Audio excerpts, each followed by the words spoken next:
do the others before they dry out. So I just push it over here. And I use another skewer to pull it up. All right, so I'm going to use a little bit of piping gel to put this on here. Whoop. Dry it up. I may have to pinch this a little bit. Let's see how the size is. Try not to get your flower.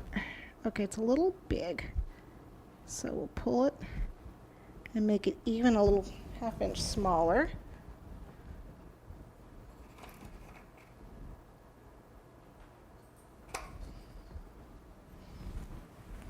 What's your flower?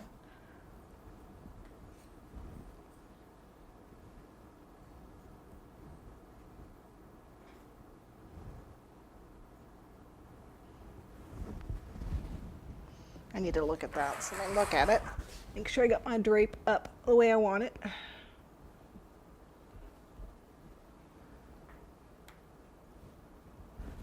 Okay. Just don't want it, sagging down to the floor.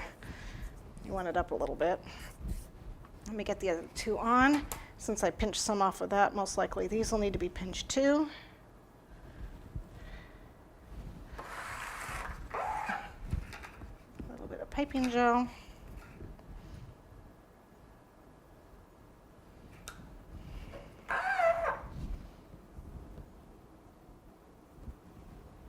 And again, let's see.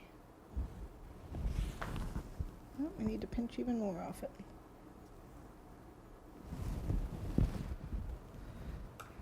Always nice to be able to measure it on the cake.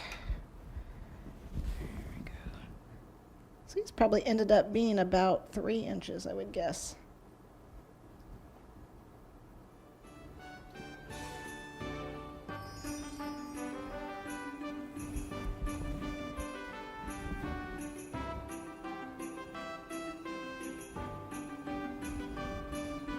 Okay.